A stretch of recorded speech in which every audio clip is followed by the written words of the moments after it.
and welcome back to my film and TV channel. We're all staying safe and well. Right, we're going over to Netflix today. If you are new to the channel, you enjoy what I try and do. I do film and TV reviews, information, vlogs, etc., etc. Lots of different stuff. So if you can join me, push that subscribe button, push the bell notifications. That'll be brilliant.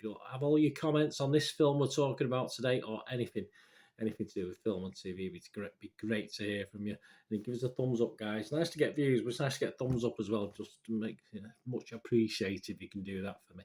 Yes, we're going over to Netflix. We're going over to a film called The Good Nurse, as I'm recording this on the 26th of October. It's just suddenly appeared on Netflix, so hopefully when you're watching this, it'll still be available. It's a 15 certificate, 121 minutes, so quite long. It wasn't too bad. It felt a little bit long, but it wasn't too bad, because it's the sort of film that you think they probably could have made into at least a mini-series or something like that. But more on that later, because you'd think it would be, but then again, looking at what we got in this, it's interesting to know, or there may be a lack of background to supply a mini-series, but they'd have to do a little bit of work, I suppose. But there you go. Anyway, it's classed as a drama film based on true events, and it stars Jessica Chastain in the main role, Eddie Redmayne in the sort of co-main role, if you like, Namandi Osumuga, Kim Dickens, and Noah Emmerich. What's it about? Well, it's about Amy, who's played by Jessica Chastain, a compassionate nurse and single mother struggling with a life-threatening heart condition. It's stretched to her physical and emotional limits by the hard and demanding night shifts at the ICU. But help arrives when Charlie Cullen, played by Eddie Redmayne, a thoughtful and empathetic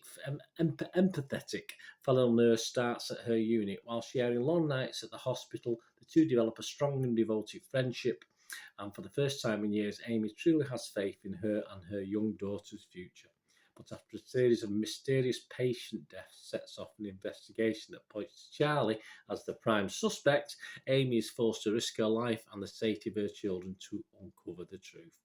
Yeah, so as at the 26th of October, 2 p.m, when this little script was put together, the Rotten Tomato audience, 81% positivity. That doesn't sound too bad. Internet Movie Database, just over 430 scores and reviews left, 7 out of 10, 89% positivity. So all good by the looks of it. The film is based on the 2013 true crime book of the same name by Charles Graeber about the serial killer Charles Cullen.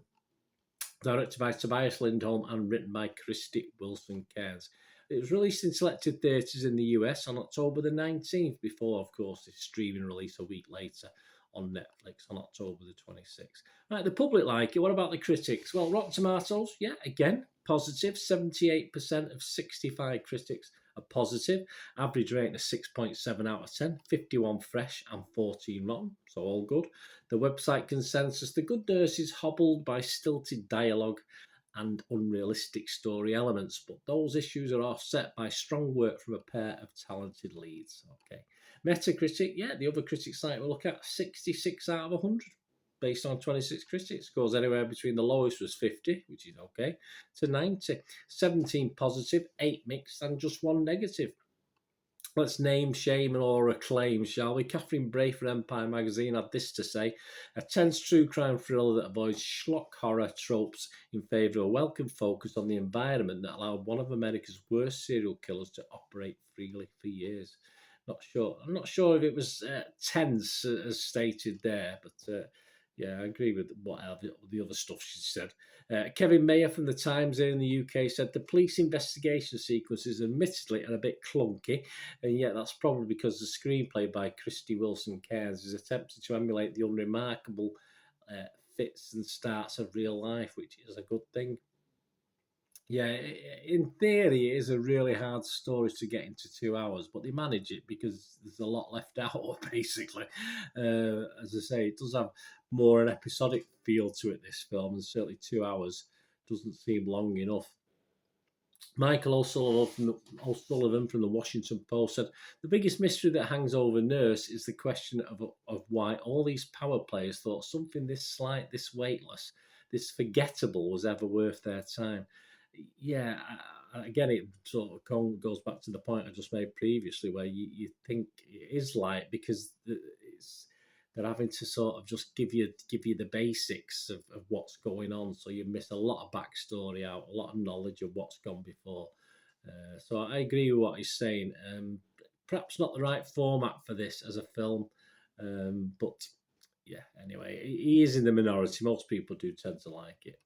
Slash Films, Chris Evangelista, The Good Nurse is strangely flat. Yeah, again, for the similar reasons of trying to fit something into a 2-hour film that needed a lot longer. He goes on to say, perhaps despite the horror, the killer's motives are not apparent or even examined, and 2 hours is inadequate to explore anyway, which it is. Screen Daly's Wendy Hyde, this superbly acted thriller, so as to say, she's in the majority. Jessica Chastain and Eddie Redmayne both shine, they do. He's every bit as textured and knotty as Lindholm's previous work. Yes, Lindholm has done some stuff, so if you're happy with the work, then fair enough. Yeah, very well acted. Thriller again, as I said, not particularly thrilling for me. More just a drama. That brings me on to my little thoughts. I'm not going to go as mad as some of the critics in the public. I'm going to give it a watchable score because, as I said, I just think there's so much more to be done with this. We do know, and it's obviously when you get the little printouts at the end explaining things. If you don't know anything about this, obviously in America you probably do. It's not something I was overly familiar with here in the UK, but yeah. So you do find out that this guy was a serial killer. There's never any real reason why he was doing it. It wasn't. It was hard to find. So really, when you start looking at the serializing this sort of thing, if you talk about his family life and find out that sort of thing, it probably would be interesting. But based on the fact that this guy's just doing it and no one really knows why, it does limit perhaps what they can do. So what they've done with this is concentrate on one person, the good nurse, which is what the film's called, and showing you her story. And obviously she was involved in the final capture and locking up of this guy. So it was a good thing to do. But as I said, there's so much backstory missed. Jessica Chastain is excellent. She's brilliant. And that's really what it's about. It's about her and her character, not particularly the Redmayne character. And as such, the film is more a family drama with a serial killer thrown in. But if people are expecting a good old-fashioned serial killer film, they could be a little bit disappointed with it, or will be disappointed with this. And I think that's probably some of the negativity on this. Yeah, it's a watchable story about a good nurse, lots of problems in her life, of course, as in, the threat of death. She's got a bad ticker, got a bad heart, and she's just obviously then forced to work and try and expose this apparent kind who becomes a friend and colleague who is anything but, obviously, is anything but a kind colleague on what he's done beforehand. So yeah, as I said, a good drama, a good sort of police procedural stuff as well, but lots and lots and lots of stuff missed out on this. But it is as a standalone film based on the good nurse, and that's what the film's called. It's not called After the Bad Nurse; it's called After the Good Nurse, and I think it does its job on that, and that's why I give it a 6 out of 10. But I can fully understand people not fully appreciating how this panned out, and I understand some negativity, but overall, most people were happy with it, so we'll go along with that. Let me know what you think, guys, and if you get to watch this, I still recommend watching it anyway. There's nothing wrong with watching it, but just don't expect a serial killer film as such.